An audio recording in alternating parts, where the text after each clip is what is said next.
Hi, my name is Allison Werner and I'm the Chief Editor of Orthodontic Products. Thank you for joining us for this evening's webinar sponsored by Dental Monitoring. Today we are joined by Dr. Bryn Cooper, who is going to talk to you about her journey to implementing a digital workflow in her Houston-based practice.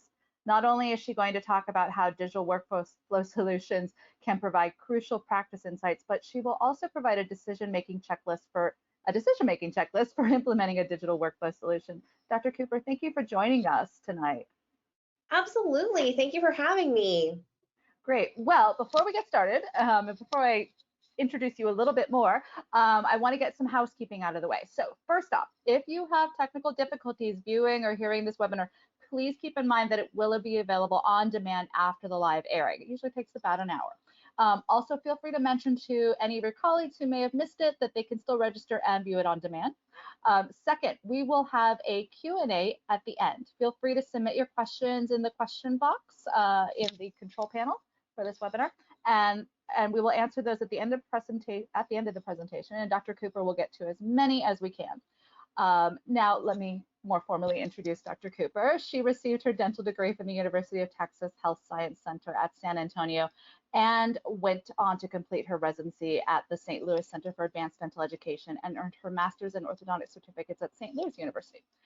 As I mentioned, Dr. Cooper currently owns and operates a practice in Houston, Texas, and in addition, she serves on the College of Diplomats American Board of Orthodontics and as a past president of the Southwestern Society of Orthodontics. All right, Dr. Cooper, I'm going to turn it over to you and let you get on with the presentation. Thanks, Allison. All right. So I'm really excited to be here with you guys tonight because there's some things in here that I think can bring a potential positive change to your practices. You know, we all have the privilege as orthodontists to make our living both helping people and increasing their quality of life, but also, you know, making a living for our family.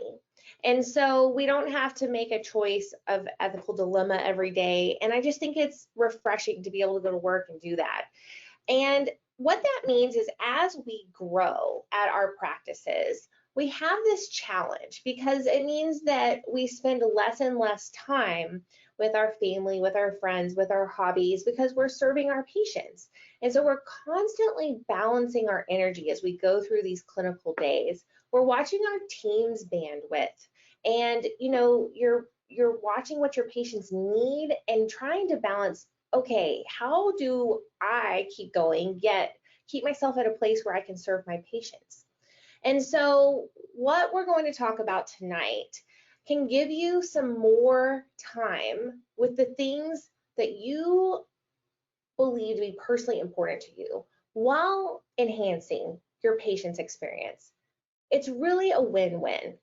And especially in this world of Insta everything, Instacart, Instagram, you know, now people are wanting Insta braces. And as much as we can't give them Insta braces where they have the final result overnight, we can give them instant response, instant reassurance, and spend more time communicating with them in a valuable way. So I'm going to tell you a little bit about my story on how I implemented dental monitoring so that maybe some of y'all can find yourselves along that path. In around 2018, 2019, I had a team of 6, and we were seeing everybody in person. We were trying to stretch out our intervals between 8 and 12 weeks to see people. But when patients called and they had a concern, they feel this need to be seen immediately and reassured immediately or checked out immediately. And I had, you know, all the training, all the verbiage for my team to tell them it's okay, you're going to be okay, this is how you can help take care of it. But if we didn't have a spot, not only just to make them comfortable, but also to fix something if it was broken, like the classic example of a broken bracket, you know, you want to make them comfortable, but then they're like, but I don't want this tooth to fall behind. And I had this nagging feeling, well, what if I don't see them? What if I tell my team to reassure them and they really needed me. And sometimes that would happen. They would come in a week or two later and I was like, ooh, we shouldn't have let this wait. That's why I had the larger team that I had to try and see everybody. But at the same time, we weren't not planning every day to deal with everything that our patients needed. And so I had actually told a few people when I first started practice that one of the things I really wish that I had was the ability to look at my patients before they came in, plan it out, let my assistants know, let the patient know what's going on, and then schedule them for what they needed. So that I didn't feel this constant tension between running my schedule on time so that we could help everyone out that way compared to doing everything that was needed to be done for that patient that day. And when I was mulling this over with a couple of friends, I really came to the conclusion that was probably impossible. Patients wouldn't want to send in the photos ahead of time. That would be so annoying. They wouldn't be able to give me the clinical quality that I would need in order to actually perform that whole series of diagnostics. But then when I saw dental monitoring, I realized this kind of imaginary thing that I had wanted and thought was impossible was now possible. And the key ingredient that made this possible is the AI, because the AI will actually help look at the photos, and even if it's a little bit off here or there, and maybe I don't catch it with my naked eye, to catch everything on every scan would actually be pretty difficult. But the AI can catch the difference between their last photograph and this photograph. And that's kind of my virtual assistant, is what I call the AI within dental monitoring. So I started giving patients the option in 2019 of starting their treatment with or without dental monitoring. And there were definitely people that were like, yeah, let's do this. But then there were other people like, no, I just want it the same old way. I want to know that it's done the way that it's always been done. So I had a practice actually shut down just a few miles from me. And several of us in private practice had to absorb these patients. It was a very well established practice. And so I had to take on a little under 100 patients in less than a month. Well, I already had this team of 6, and I didn't want to bring on another team member and increase my overhead. So I was like, all of these patients are going to have to go into dental monitoring. So this ended up being my little test bed for dental monitoring, my first little cohort that was a larger amount, where I was like, you have to do this. And they were 99% braces patients.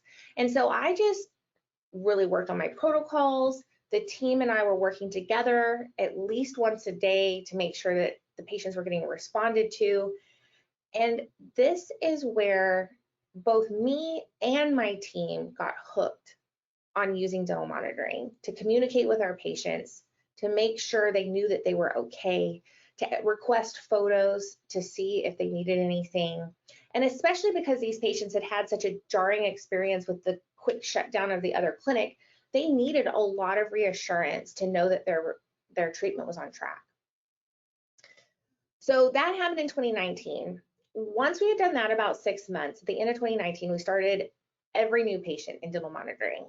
Because remember, the team got hooked too. They were excited that they were able to go to lunch on time, that they were able to tell people that they were going to be able to pick up their children on time, but not, worry about having their work done before they did that. And everyone knows in March of 2020 that the global pandemic hit. And that is when we had the opportunity to talk to all of our past patients and get Cooper Orthodontics 100% implemented with dental monitoring. And it really was the catalyst that allowed us to do it so quickly. And once that hit, then we had, the ups and the downs of the starts with our patients. We also had all of the staffing issues. And so through natural, progression over the last 2 to 3 years, I've gone from 16 members in the office to 2 assistants in the office with me and one treatment coordinator that's 100% virtual. I've been able to delegate things to different AI and really have been able to keep my practice at about the same level, if not grow a little bit. And the thing that's really exploded for me over the last 2 or 3 years is my responsibilities outside of the practice. I've been the president of the Southwestern Society. I've taken on several council and committees with the AAO. I have, my kids are getting to a point where they have activities. So I have those things to take care of in the evenings and on the weekends. And so I've had speaking opportunities as well, talking about, a clear aligner company that I use and dental monitoring. So the time that I'm spending working is not always on patients, but I am able to keep my practice doing really well, and it's starting to increase again. The reason we're able to do this is because our schedule has gotten really predictable. We're not running over, we know what we're doing. And instead of a controlled chaos that most of us as orthodontists describe, it really has a more predictable rhythm and flow to the day. And if it is going to be different than normal, we already know that. And I think this is really helping me not head towards that kind of big burnout that everyone talks about a few years in. And I also think it's decreasing the frustration for my patients. They're not making extra trips to the office that are unnecessary. And even you can have patients seen when you're not here. Now, check your legal guidance in your states, but I mean, wire changes, power chain, iTero scans, those can all happen without you in the office. And so this is an example schedule when I'm out and we're there. I even have assistants working on other things in the morning. They're working on filming and marketing. So how do you know if you're ready to implement? And this is your checklist. Are you ready to implement it? Are you ready to sell the idea to your team, to your referring dentists, to your patients, to your community? Market it. And what's going to really drive that for you is, what is your why? Why do you want to make this change? What do you want to spend time on that you currently feel that you cannot move up the priority list high enough to spend that time on? Once you find that why, what you want to do with any other flex time that you have, then you can tell everyone why you need to make that change. The second thing is your team ready to make that change? Because there are a lot of people that may not be ready for change in your practice. Can they change how they talk to patients about the process in your practice? Can they change how they give instructions? Are they willing to say, oh, you haven't had a scan, let's get you in the office for an in-office scan to make sure we have that information so that my doctor can schedule you for the appropriate amount of time? Are you ready for your scheduling to change and flip from scheduling every 6 to 8 to 12 weeks to on-demand scheduling so people can get in within a couple of business days? And then, are your patients ready? Is the community you're in ready? Is there a pain point? And this is going to be a little different depending on where you practice. Is there a large drive time that people want to avoid making that commute? Are people really busy and they're wanting the Insta appointments, the Insta communication? And are they wanting just to be able to text a direct line into the clinic? Those are the things that you will definitely need to talk to your patients about as they're getting this, so they understand that you want to communicate with them, maybe over communicate with them so that their process is even better.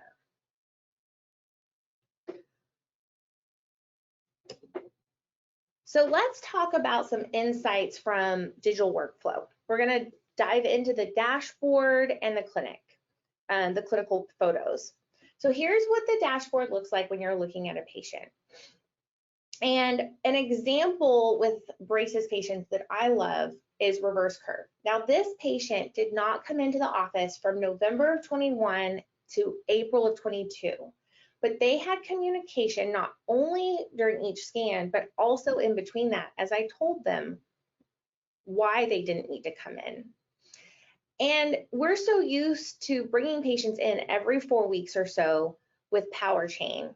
And he definitely did not have any breakage, nothing like that. The other thing we know is that we want to change the power chain to make sure the space closed. Well, I had a question. Okay, do I need to be changing this power chain in order for that space to close, or do I just need to lower teeth to get out of the way? And basically, by him not coming in for those 5 months, I was able to see, hey, that power chain will stay active, and we don't really need those patients, as long as the power chain is intact, to come into the clinic and spend their time driving to get to us. And this is just one example of little clinical trials that I'm looking at with my patients. And of course, if they need it, I can tell them to come in at any time. Otherwise, I'm saving their time. And there's going to be data that comes out from this digital monitoring that will allow us to customize treatment and make it individual for our patients. And one of my favorite new things that dental monitoring has started is this My Data tab. And this is one of the sections. It's the clinical section. And there's all sorts of insights. You can see it for aligner protocols, or you can also see it for bracket protocols. So I wanted to give this example because this was one of the things when I was going through my data the first time that really stood out to me. Because I always kind of wondered, how many more 7s and 6s do I need to order? Well, the answer is there are about, 10 6s and 7s lost compared to any other tooth in the mouth. And there's definitely not very many maxillary brackets. And you can tell that if it's not on scan 1, it's not an initial bonding failure. So if you're going through these other scans, then it's not a bonding failure on the clinic's part. It's really something you have to figure out with the patient. What happened? What do they need to watch out for next? The other thing that happened is I used to have a higher number of right side 6s and 7s a few months ago.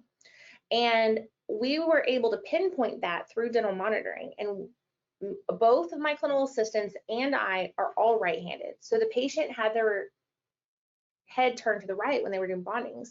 So we actually were having bond failures on 6s and 7s. And we were able to actually correct that by bringing awareness to our clinicians. So let's talk about some myths. And these are things that I had reservations about when I started looking at using dental monitoring. So myth 1, my patients will miss me. And ultimately, I learned from this woman as she went through her treatment. I did not hear from her on really anything special except, okay, what are my next steps? I'm out of aligners. And that was the biggest concern that she had throughout her entire treatment. This is where she started. This is her pan and her ceph. This is her scan data. And you can see that she did really well. She was a really compliant patient. And when she came in for her debond, this is what she looked like. And I remember thinking, I barely know this woman. She was ecstatic. She was ready to give us a testimonial. She was ready to write us a review. And I felt like maybe I hadn't done something because I didn't know her as well as I knew some of my past patients. But ultimately, she was ecstatic with her treatment, ecstatic that she didn't have to come in all the time, and she loved the process. And she had 7 appointments from beginning to end. And the thing that I want you to take note of is that there were 87 direct messages to this patient, which ties into the second myth that I hear, is that I won't be able to communicate with my patients as well. And I was worried about this because we have the AI, we have the protocols, which are doctor-driven, and I was worried that my patients wouldn't feel like I was talking to them as much. But ultimately, these patients feel like they are communicated with continually. and at a far better quality than when they have to wait to see me for 4 to 6 weeks, because they're getting feedback every single week as a clear aligner patient. And on top of that, they're also able to have direct communication if they have any other questions or concerns. So here's the third myth that I hear with the AI that's being utilized in here, is it's just a robot message. And ultimately, if it sounds like a robot message, it's because you put the message in there that sounds like a robot. Because every single protocol, and this is my actual protocols, I have this many protocols.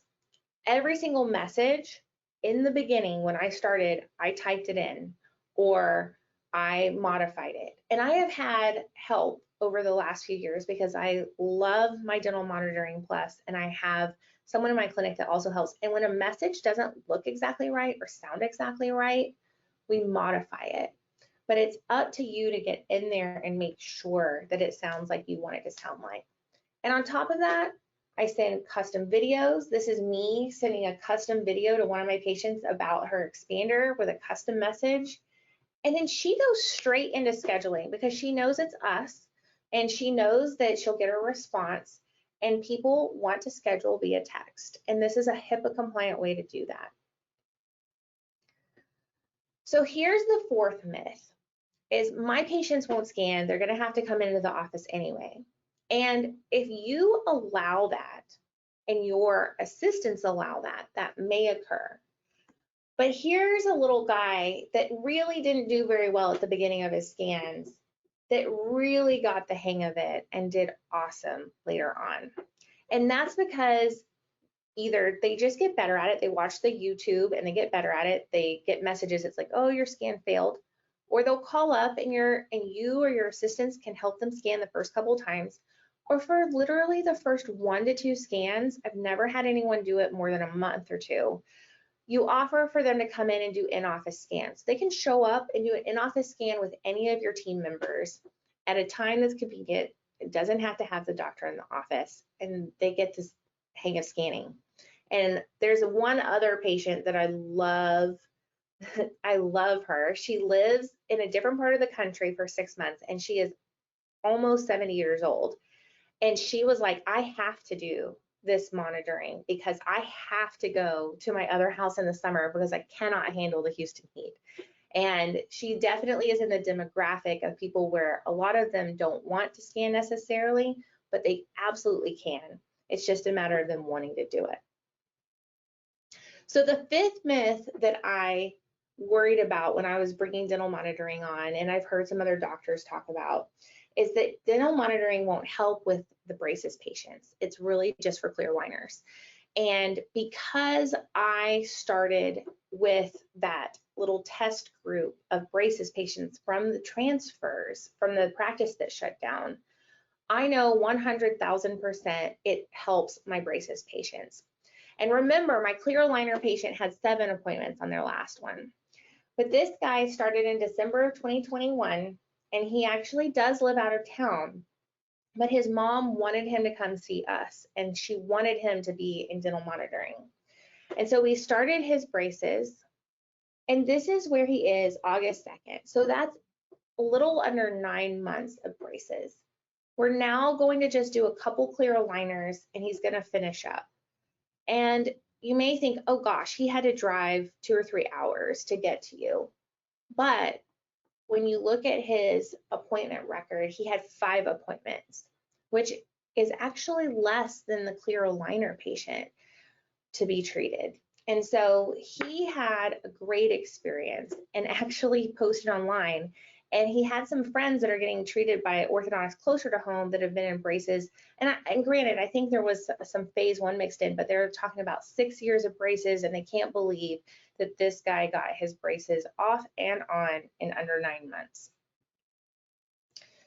So at this point, I think you should be asking yourself, why not dental monitoring? What is holding me back?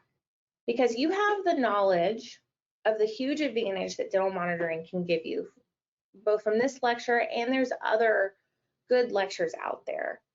And you know it's going to give you less stress in your life. It's going to free up your overhead because you need less team members. You're going to have more flex in your schedule for yourself.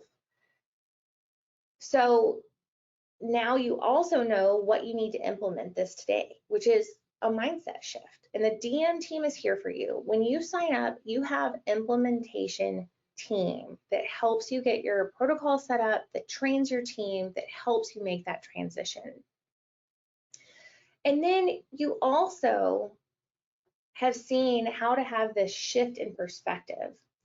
And you have the tools from this presentation to start articulating the paradigm shift that your team needs, that your patients need to hear, that your referring doctors need to understand so that they know you're giving a higher quality of care. And for me, it's my why, the reason I like to do this, the reason I think that it's best for my patients is because it decreases their time that they need to spend with me. But for me personally, it's about being able to give back. It's about being able to be there for my family on the Esplanade, on the July 4th parade, and make friends with other orthodontists and learn and be able to travel and see my sister when she needs me and go visit referring dentists. It may not be the top of my list, but it sure does free up some time for me to go do that. And I enjoyed speaking and helping other orthodontists discover how they can improve their practice. So I want you to ask, what is the impact that you want to leave behind? What else could you do that you want to do? And dental monitoring can help you get there. So thank you all for your attention, and we're going to open it up for some Q&A. Here is my email address if you have any questions about dental monitoring or just practice or life as a fellow orthodontist. And we also have an email. If you want to get started with dental monitoring today, you can email at info@dental-monitoring.com and they will help you get started. Great. Thank you so much, Dr. Cooper. I think that was really informative, and just, I appreciated the fact that you had that checklist. I think that's really helpful. So as Dr. Cooper said, we're going to do a couple questions. We have time for a few because I know it's very late for everybody. So if you do want to ask a question, please go ahead in the questions section on your control panel, probably off to the side. Please submit your questions there, but I do have a couple that we can start out with. So first question, can you talk a little bit about how early detection of broken brackets, disengaged arch wires, unseats, and poor oral hygiene can improve a patient's quality of care? Yeah, so when you're monitoring, I monitor my braces patients every 2 weeks and my clear aligner patients every week. And if you catch a broken bracket within that first 2 weeks, especially when you're in some of those later wires, then the tooth has less of an opportunity to relapse into its original position, which if you left it 6, 8, 12 weeks, it absolutely would relapse far enough away that when you rebonded the bracket, you would probably have to go back in wires, and then it would increase the treatment time. Mm-hmm. And so by being able to detect a disengaged arch wire or a broken bracket, you actually end up saving your patient time and treatment, and you're seeing them when they need to be seen. Not, oh, I'm going to come in and check you, and they're making trips, getting their colors changed, wondering when they're going to get their braces off. You're seeing them only when there's the broken bracket or the arch wire disengagement to make sure that they stay on track. So kind of the same thing with hygiene. If they don't have great hygiene and they're not getting told consistently, sometimes they don't really understand it. And one thing that the data has shown in dental monitoring is that when you actually just inform your patients that they have some hygiene issues consistently, they will improve and go from like a moderate hygiene issue to just a slight hygiene issue. And that's consistently shown in multiple doctors' portals. So, and then the fourth aspect that was in there was the aligner treatment. So the clear aligners, if you are saying, hey, this is a little bit off track, right from the beginning, then the patient is not as surprised if you do need to add a button or an elastic or rescan. They know that it's not necessarily going as well. And if you can get them to use chewies and increase their aligner wear when there's a slight unseat, then they can avoid all of those other things. But if they continue like, hey, it's a slight unseat, hey, it's getting worse, oh, it's worse, okay, now we have to take these other steps, they're not as surprised by that. They're not like, oh, I've been switching it on schedule, why do we have to do this? Yeah. Okay.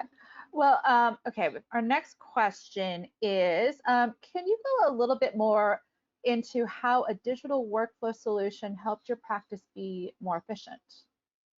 Yeah. So like I said, I had 16 members and I was seeing patients 3.5 days a week, and we were thinking about adding another afternoon. And I really wasn't at the point I wanted to be in my practice financially, but I felt kind of tapped out with my physical capability.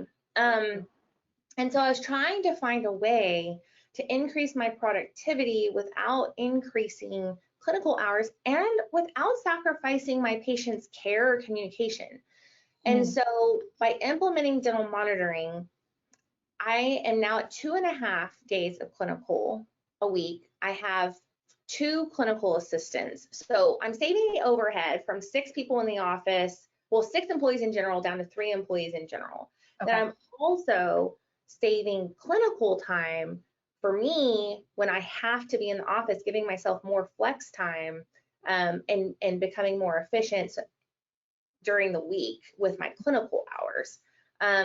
And then I'm really not running over the way I used to. It used to be like, oh, well, this is the last appointment of the day. We can go ahead and put those brackets on or this or that, these unexpected things. So I ended up running over just because I was wanting to take care of my patients.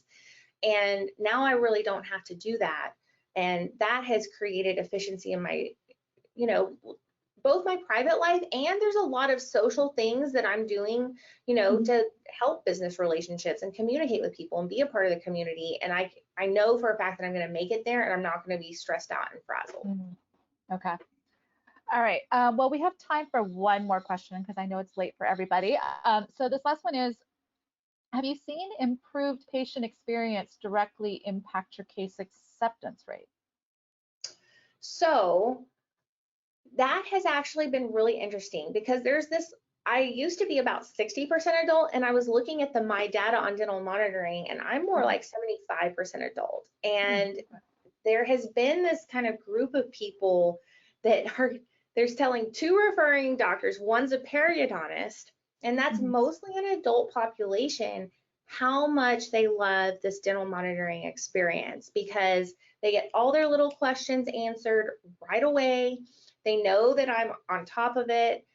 Sometimes they'll ask to send an extra scan, and they don't have to try and call me over and over and over to try and get a hold of me to get an answer from the doctor. And especially when they get that customized video with me walking them through the pictures, they absolutely love that. So they're definitely, I don't know, I mean, I guess it's increasing my case acceptance. It's just increasing the word of mouth. And basically that referral network, because they're like, this is the doctor that does the at-home monitoring, and I can text her anytime. Yeah, no, I could see how that would be a plus. Well, we're going to wrap it up there. Dr. Cooper, thank you so much. It's been great getting your insight into what a digital workflow looks like when you bring this kind of technology into the practice. So thank you so much. And again, to our viewers, if you have any questions or would like to learn more, feel free to reach out to Dr. Cooper at Dr. Cooper, DRCOOPER, at CooperOrthodontics.com, or dental monitoring at info@dental-monitoring.com, as it's there on the slide as well. And in the meantime, thank you so much for giving us your time this evening, and be sure to keep up on the latest orthodontic industry news at orthodonticproductsonline.com. Until next time, take care and have a good evening. Bye.